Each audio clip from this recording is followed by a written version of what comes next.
जय हिंद दोस्तों, JNG exam में आज आपका एक बार फिर से स्वागत है। आज अपन ने जो सुबह एमपी पुलिस के प्रीवियस क्वेश्चन पेपर लगा रहे थे, उन सब के लिए अपन ने कहा था कि जो हम क्वेश्चन सुबह पढ़े थे उनका इम्पोर्टेंट फैक्ट पढ़ेंगे। जो क्वेश्चन पढ़े थे उन्हीं के संबंधित हम आपको इम्पोर्टेंट फैक्ट पढ़ाएंगे, जिससे आपकी क्वेश्चन की तैयारी अच्छी से हो जाएगी कि उससे संबंधित और भी क्वेश्चन होंगे तो उन सब के आपको फैक्ट मिल जाएंगे।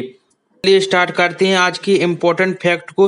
बस आप पहले वीडियो को लाइक कर दीजिए और चैनल को सब्सक्राइब कर लीजिए और पढ़ते रहिए इम्पोर्टेंट फैक्ट को। पहला फैक्ट है, यह क्वेश्चन आया था कृषि की मूल प्रक्रिया से संबंधित है। टॉपिक था मिट्टी की तैयारी। टॉपिक का संक्षिप्त परिचय है, फसल उगाने से पहले खेत की मिट्टी को तैयार करना बहुत आवश्यक होता है।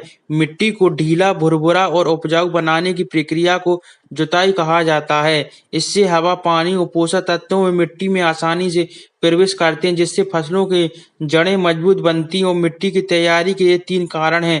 पहला है जुताई, दूसरा लेबलिंग, तीसरा है खाद मिलाना। जुताई ये मिट्टी को ढीला करने और पलटने की प्रक्रिया होती है।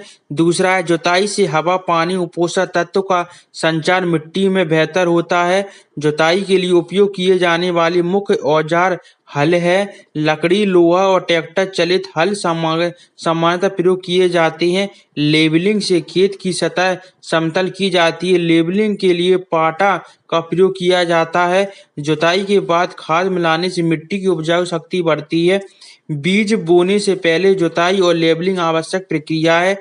मिट्टी की तैयारी से सफल फसल की जड़ें गहरी और मजबूत होती हैं। जुताई सामान्यतः खरीफ और रबी दोनों मौसम की फसलें से पहले बोई जाती हैं। नेक्स्ट क्वेश्चन ये वाला रहा था, प्रमुख अंतर्राष्ट्रीय पुरस्कार से संबंधित क्वेश्चन था और टॉपिक था राइट लाइवहुड अवार्ड। अगर आपने सुबह पढ़ा होगा तो आपको पता होगा, ये वही वाला क्वेश्चन है। पहला है, राइट लाइवहुड अवार्ड को वैकल्पिक नोबेल पुरस्कार कहा जाता है। इसकी स्थापना 1980 में स्वीडन में की गई थी। यह पुरस्कार जोकोब वॉन यूएक्सपुल द्वारा शुरू किया गया था। यह पुरस्कार मानवता, पर्यावरण संरक्षण और शांति स्थापना में योगदान के लिए दिया जाता है। इसका मुख्य उद्देश्य समाज में सकारात्मकता परिवर्तन लाने के कार्य को सम्मिलित है।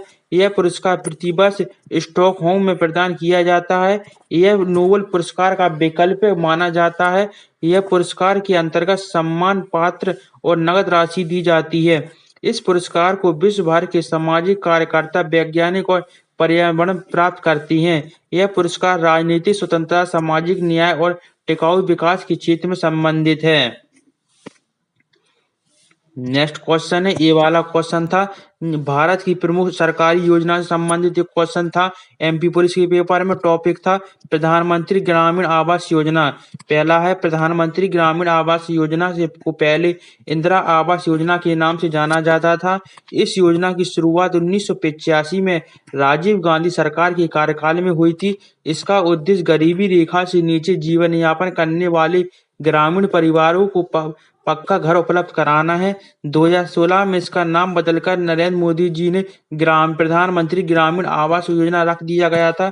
इस योजना के अंतर्गत घर निर्माण के लिए वित्तीय सहायता दी जाती है। योजना का संचालन ग्रामीण विकास मंत्रालय यानी मिनिस्टर ऑफ रूरल डेवलपमेंट द्वारा किया जाता है। ग्रामीण क्षेत्र में सभी की आवाज का लक्ष्य 2024 तक पूरा करने का लक्ष्य रखा गया है। इस योजना के अंतर्गत महिला सदस्य के नाम पर घर का स्वामित्व देने और प्राथमिकता दी जाती है। लाभार्थी का चयन socio economic and caste census data के आधार पर किया जाता है। इस योजना के तहत टॉयलेट, बिजली, पेयजल और रसोई सुविधा जैसी आवश्यकताओं को जोड़ा जाता है। नेक्स्ट क्वेश्चन आया था, ये सारे क्वेश्चन हम जो एमपी पुलिस के पेपर में प्रीवियस में आए थे उनसे संबंधित हर एक क्वेश्चन का टॉपिक इंपॉर्टेंट करवा रहे हैं और उससे संबंधित क्वेश्चन के फैक्ट भी करवा रहे हैं, जिससे आपको पता चले कि एग्जाम में किस लेवल के क्वेश्चन आते हैं, उसी संबंधित क्वेश्चन भी बनेंगे। नेक्स्ट टॉपिक था अंतर्राष्ट्रीय संगठन और विश्व घटना से संबंधित क्वेश्चन आया था। टॉपिक है नई अंतर्राष्ट्रीय आर्थिक व्यवस्थाओं के लिए। 1975 में संयुक्त राष्ट्र महासभा यूएन जनरल असेंबली के 6वें विशेष सत्र में नई अंतर्राष्ट्रीय आर्थिक व्यवस्था की घोषणा की गई थी। इस सत्र को अंतर्राष्ट्रीय समुदाय के विकास में एक महत्वपूर्ण मोड़ माना गया है। एनआईयू का उद्देश्य विकासशील देशों और विकसित देशों के बीच आर्थिक असमानता को कम करना है। यह घोषणा मुख्यतः विकासशील देशों की पहल पर की गई थी।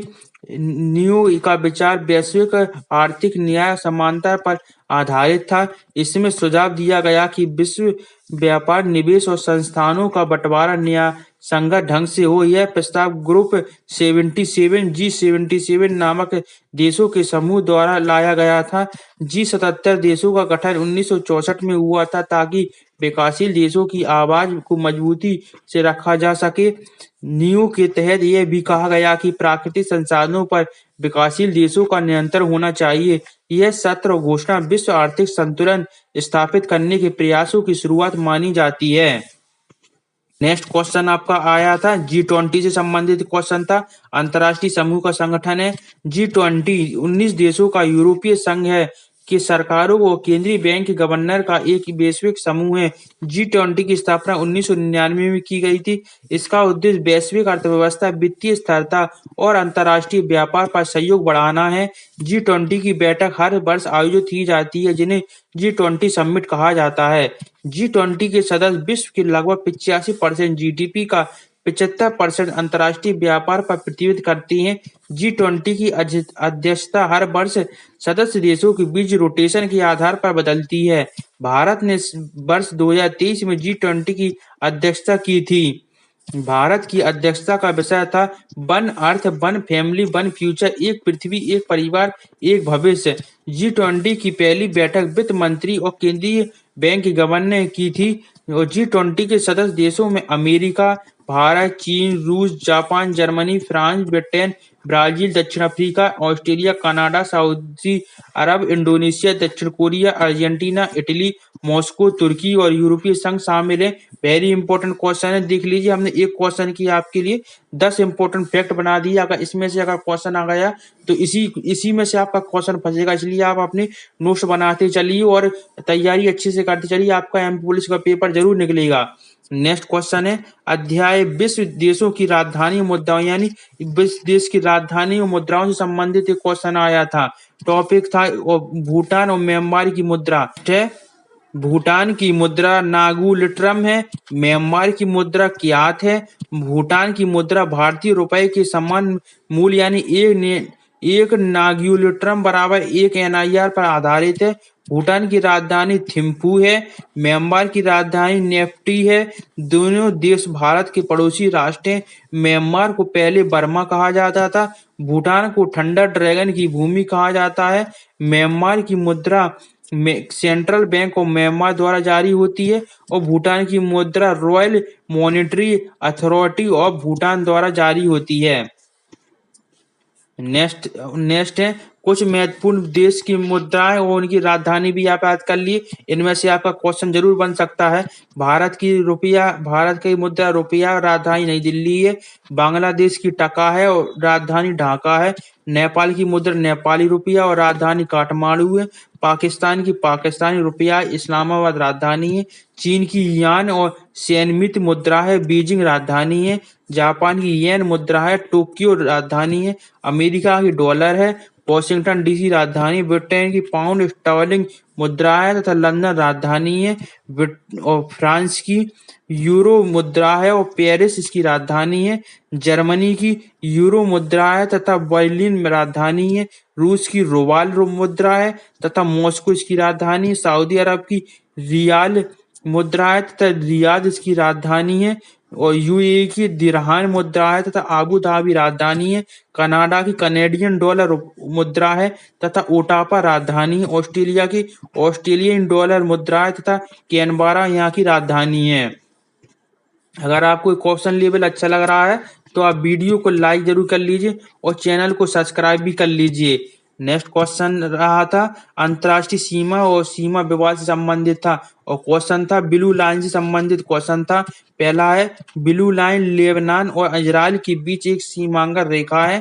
इसे संयुक्त राष्ट्र ने 2000 में लेबनान से इजराइल की सेना को वापसी सुरक्षित करने के लिए स्थापित किया था। ब्लू लाइन का मुख्य उद्देश्य दोनों देशों के बीच संघर्ष को रोकना और शांति बनाए रखना है।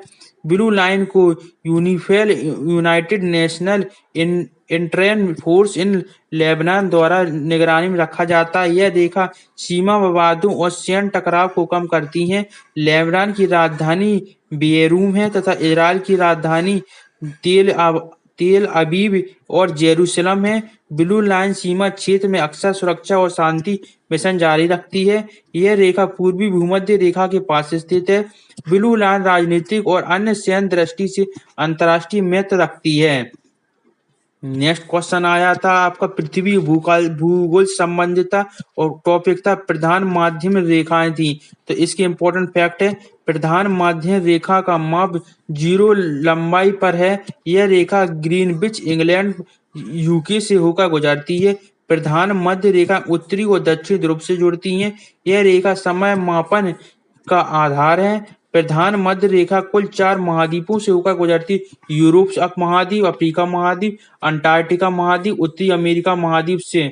यह रेखा पूर्व और एशियाई गोलार्ध को विभाजित करती है। प्रधान मध्य रेखा के आधार पर समय क्षेत्र तय किए जाते हैं। इसकी लंबाई लगभग 20,000 किलोमीटर है। यह रेखा समुद्र भूमि दोनों होकर गुजरती है। कई देशों में इसे प्रशासनिक और सांकेतिक उद्देश्यों के मापा जाता है।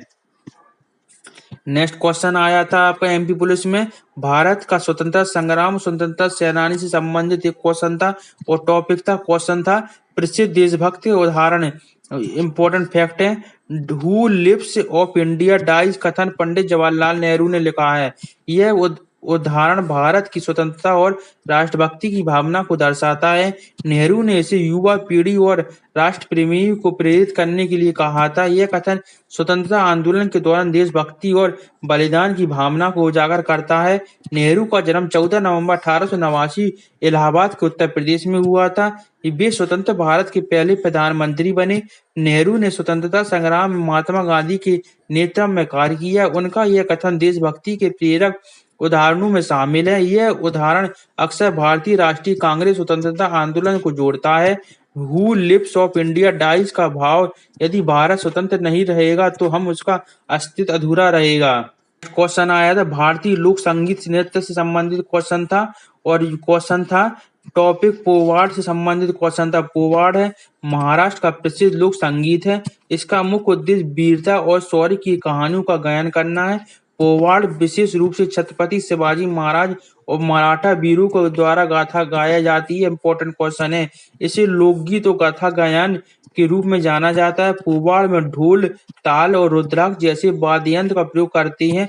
पोवाड़ मुख्यतः गाँवों और उत्सव में प्रस्तुत किया जाता है। यह लोक संगीत मराठी भाषा में होता है। पोवाड़ कलाकारों को गायक और गायन नर्तक दोनों के रूप में देखा जाता है। पोवाड़ का उपयोग सामाजिक जागरूकता और प्रेरणा देने के लिए भी किया जाता है। यह लोक संगीत महाराष्ट्र की सांस्कृतिक धरोहर का अहम हिस्सा है। नेक्स्ट क्वेश्चन आया था आपका भारत के ऐतिहासिक इमारत से संबंधित एक क्वेश्चन था। टॉपिक था ताजमहल और शाही किले। पहला है माना जाता है कि बुरहानपुर के शाही किले में एक पेंटिंग ताज को डिजाइन के प्रेरित थी। ताजमहल का निर्माण मुगल सम्राट शाहजहां ने 1632 में शुरू किया था।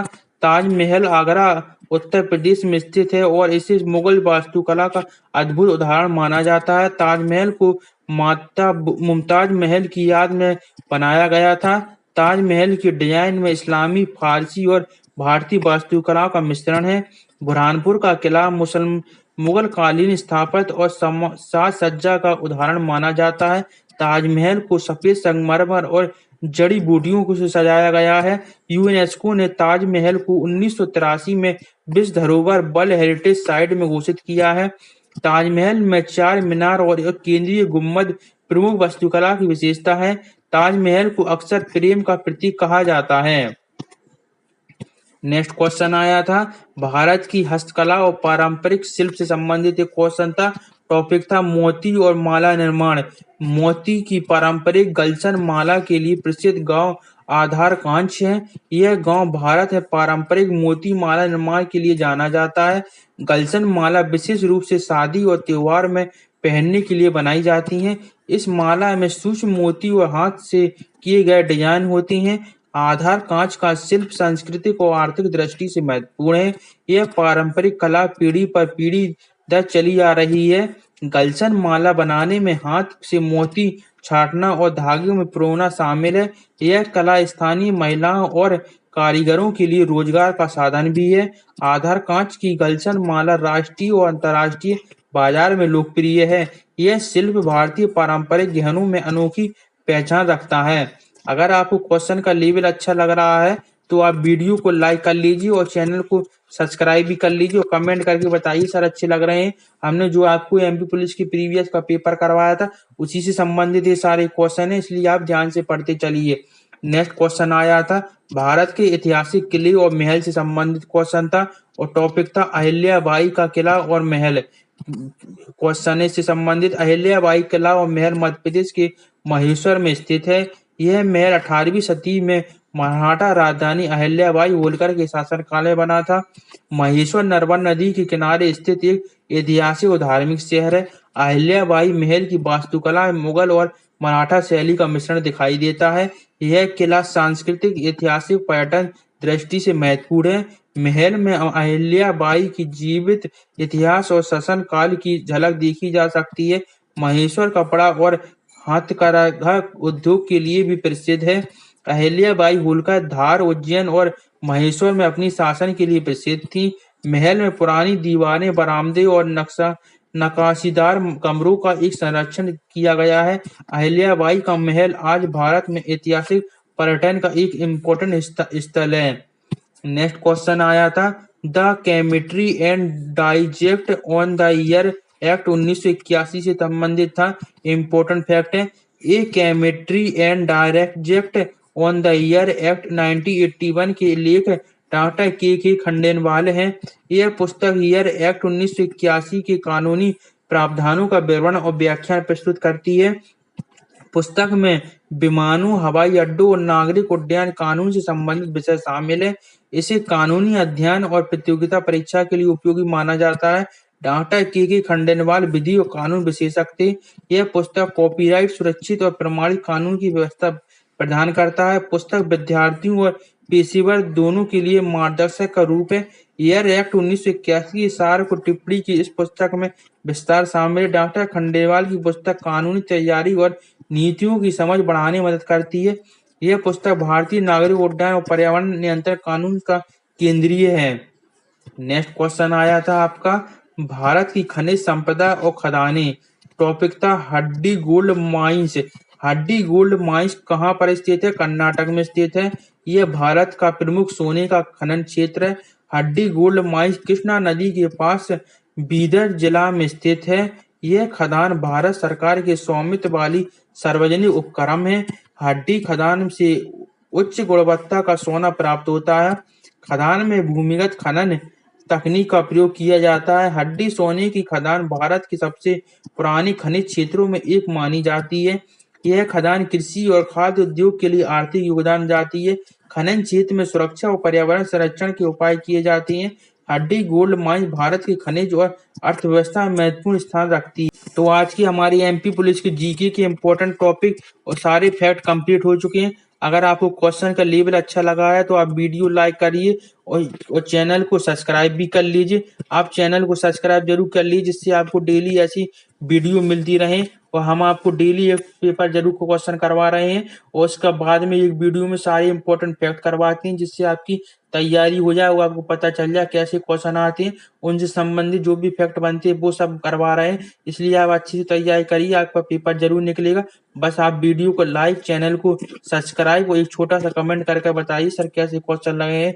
तो फिर मिलती है नई एक और वीडियो के साथ। ये जीके थी। अब हम आपके लिए दूसरी साइंस की वीडियो डाल रहे हैं तो आप दूसरी साइंस की वीडियो भी देखना।